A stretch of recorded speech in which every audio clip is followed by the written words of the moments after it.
What's going on, guys? Glock Guy 226 here, and today I want to touch base on my Ruger LCP 2.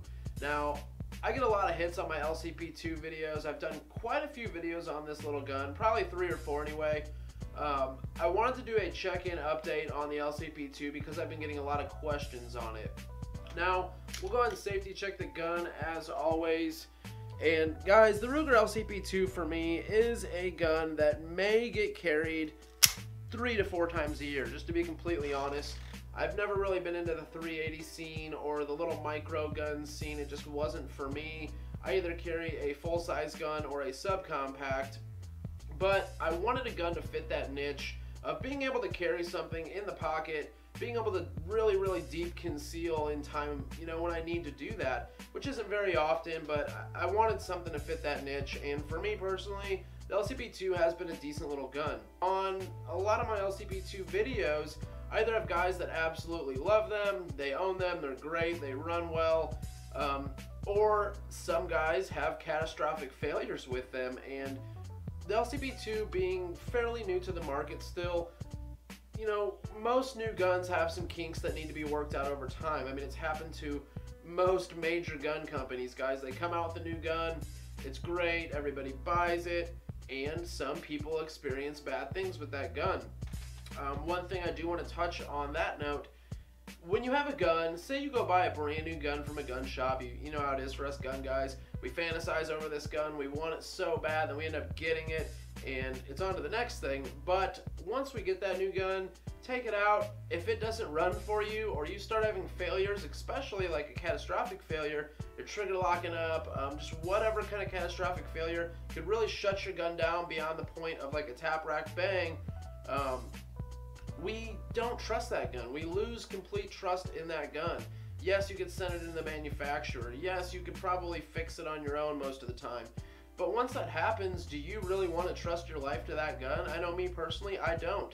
I've owned a lot of different guns over the years, guys, and some guns I get and they run flawless and I keep them and I trust them, and other guns that I've really wanted, I end up getting them and something happens to them and I just lose trust in them. I get them fixed, make sure they do work, and then I trade it off just because I lost trust in that weapon.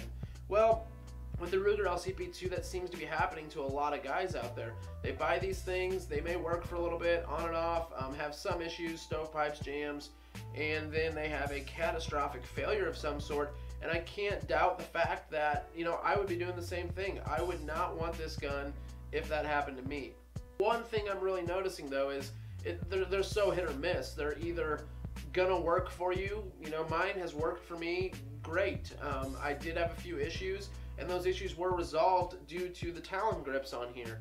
My main issue was, which I have a whole video on this, was I was hitting that mag release just a little bit like so to pop my mag out in the middle of shooting, which wouldn't let me chamber that next round. So, I stop and look at it and I see my mag's kicked out. Hit that mag in, rack that slide, and I could keep going. Well, my finger was slipping on that, just the frame before I had Talon grips. So once I got Talon grips, guys, it solved the issue.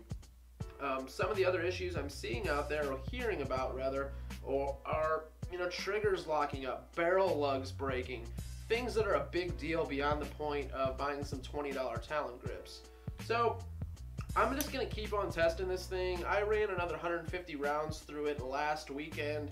No issues whatsoever. I did get some footage of that, which I will be rolling in.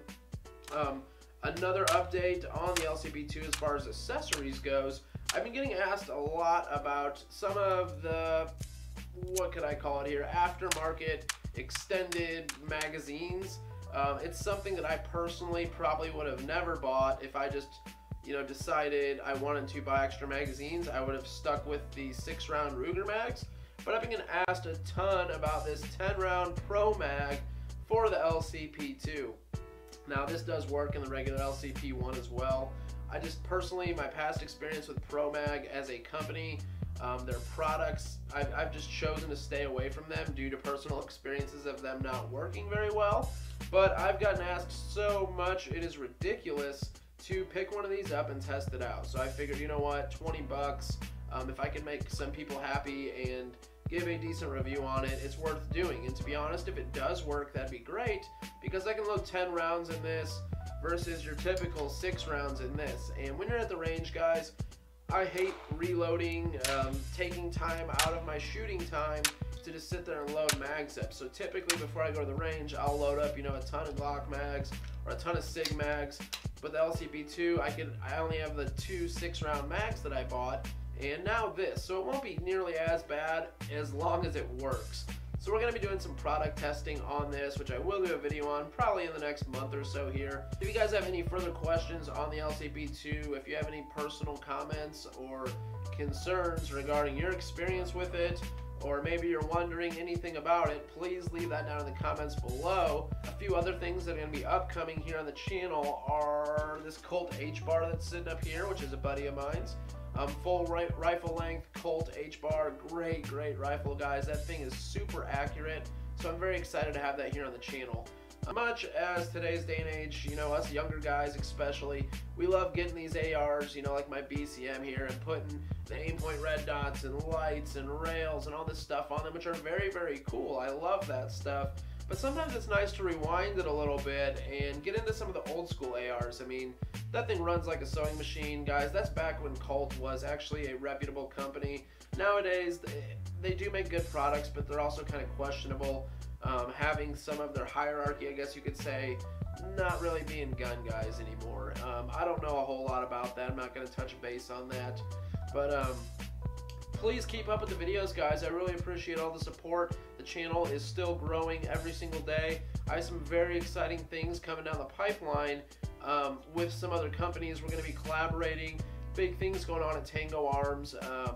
Mike and I are always trying to cook up a new idea to kind of grow my channel as well as Tango Arms kind of as a whole. So be on the lookout for that stuff. I will keep you guys posted on anything new that I have going on personally with the YouTube stuff, with any sort of gun industry related stuff. So please like this video, guys. I'd appreciate if you guys share the videos. Sub to the channel if you haven't already. And have a good night, guys.